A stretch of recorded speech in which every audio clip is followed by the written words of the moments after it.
আমাদের দেশের প্রত্যেকটি নদীতে যে বাঁধ তৈরি করে একটি জলবিমা তৈরি করা হয়েছে, যেটার মাধ্যমে বাংলাদেশের বিভিন্ন সময়ে বন্যা তৈরি করা হয়, তার বিরুদ্ধে আবরার ফাহাদ অবস্থান গ্রহণ করেছিলেন।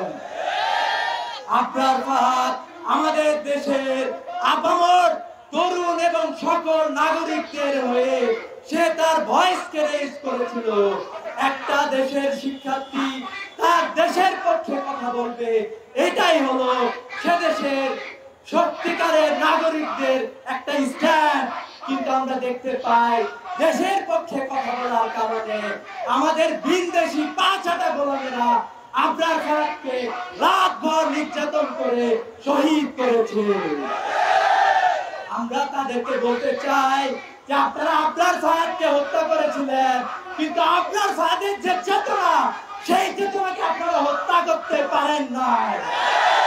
এবং আমরা আজকের এই সমাবেশে দাঁড়িয়ে এই কথা ঘোষণা করতে চাই, একজন আবরার ফাহাদ বুয়েটে দাঁড়িয়ে যে ঘোষণা দিয়েছিল, আজকে বাংলাদেশে আপামর ছাত্র জনতা আবরার ফাহাদের সাথে একাত্মতা ঘোষণা করে একই ঘোষণা দিচ্ছি, বাংলাদেশের 56,000 বর্গ মাইলের দিকে যারা চোখ তুলে তাকাবে, বাংলাদেশের তারুণ্য তাদের বিরুদ্ধে উচিত জবাব দেবে।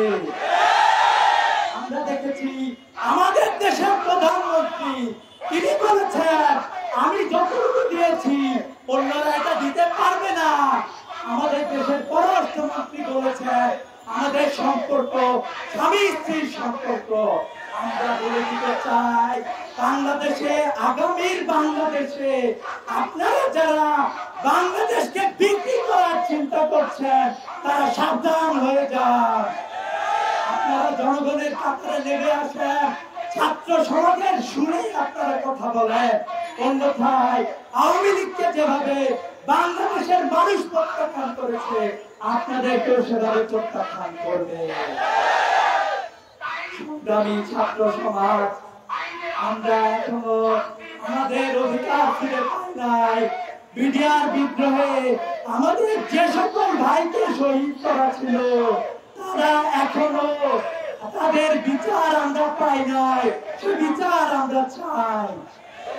আমরা এখনো বিচার পাই নাই। শাপলা চত্বরে যে সকল মাদ্রাসার ছাত্রদেরকে, আমাদের যে সকল এতিম ভাইদেরকে হত্যা করা হয়েছিল, তাদের বিচার আমরা এখনো পাই নাই। এই জুলাই ম্যাসাকারে যে সকল ভাইকে, যে সকল বোনকে শহীদ করা হয়েছে, আমরা এই বিচারগুলো এখনো পাই নাই। আমরা বলতে চাই যে আপনারা যারা এখনো প্রকৃত স্বৈরাচার এবং সাম্রাজ্যবাদী শক্তিদের দালালি করতে চান, তাদেরকে হুঁশিয়ার উচ্চারণ করে বলতে চাই, বাংলাদেশের মানুষ জেগেছে। আপনাদেরকে প্রতিহত করার জন্য আজকের ছাত্র সমাজ বাংলাদেশের প্রত্যেকটা ক্ষেত্রে শক্ত প্রতিরোধ গড়ে তুলবে ইনশাআল্লাহ।